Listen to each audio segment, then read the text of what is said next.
Bonjour à toutes et à tous, nous sommes le 1er octobre 2019. Je reprends et termine ici ma série sur le libéralisme en proposant de le dépasser par une philosophie que je vais vous présenter dans cette vidéo. Maintenant,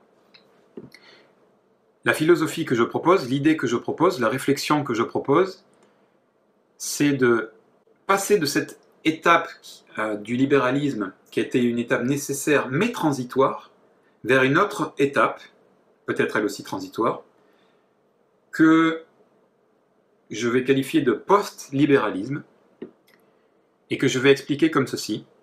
Le post-libéralisme, c'est la reconnaissance de l'utilité du libéralisme dans le fait qu'il reconnaît aux individus les droits et les devoirs, les libertés, mais que ces libertés sont garanties par le collectif, par la société. Parce que si on est individualiste et qu'on ne veut pas être limité dans ses libertés, il est impossible de vivre dans la communauté, parce que nécessairement, les libertés des individus vont rentrer en conflit si elles ne sont pas intelligemment comprises. Donc l'individualiste, lui, ne peut pas faire société. Il va être en permanence en conflit dans la société, et une société qui est en permanence en conflit, ce n'est pas une société harmonieuse, et c'est une société qui potentiellement peut toujours se déliter, se fracturer. Et donc, le post-libéralisme, c'est de comprendre qu'il y a une nécessité de la reconnaissance des droits individuels, mais qu'ils s'inscrivent, qu'ils sont garantis par la communauté. C'est quand on est dans la communauté qu'on peut délibérer ensemble quelles sont ces libertés, quelles sont leurs limites, quelles sont leurs extensions, et comment elles sont garanties par une force coercitive, par la loi, par la justice, etc. Donc nécessairement, pour rendre concret les libertés individuelles, il faut un cadre social, il faut une société.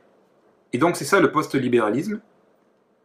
C'est d'une part reconnaître la contribution du libéralisme, mais d'un libéralisme qui se serait sédimenté pour laisser émerger, en se sédimentant, c'est pas qu'il disparaît, d'accord? C'est au contraire qu'il s'ancre profondément, qu'il devient naturel au point qu'on n'ait plus besoin de l'énoncer. Aujourd'hui, on n'a plus besoin d'énoncer que c'est pas le soleil qui tourne autour de la Terre, que la Terre n'est pas plate, etc. Ce sont des évidences, on n'a plus besoin de les énoncer. Donc de la même façon, le libéralisme devient tellement naturel, compris, le libéralisme compris, donc pas l'individualisme, mais le libéralisme compris devient tellement naturel qu'il se sédimente, qu'il fait vraiment partie de tout un chacun, et il permet l'émergence de la compréhension tout de suite après qui suivante, désolé pour la redondance, que ces libertés individuelles, et les devoirs aussi qui s'accompagnent, ne sont permises, ne sont possibles que dans le collectif. Donc le collectif a autant d'importance que ces libertés individuelles. En fait, le collectif est la condition sine qua non à la réalisation concrète, à la pérennisation, la garantie et l'extension des libertés individuelles. C'est ça le post-libéralisme, d'accord? C'est comprendre que les libertés individuelles ne peuvent exister que dans le collectif, et que donc le collectif a une importance aussi importante, la même importance que ces libertés individuelles.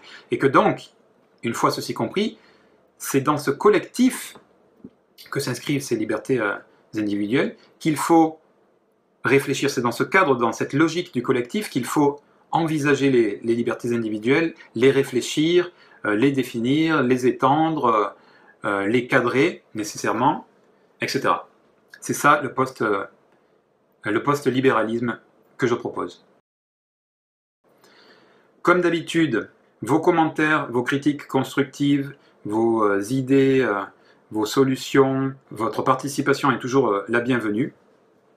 Et je l'appelle d'ailleurs de mes voeux parce que c'est ce que je viens de dire, d'accord? Je parle du collectif, donc nous devons tous réfléchir collectivement, individuellement, puis collectivement. Là, c'est une proposition, c'est une réflexion individuelle que je propose au collectif, et au collectif de l'évaluer, de la transformer, ou de ne rien en faire si ce n'est pas pertinent.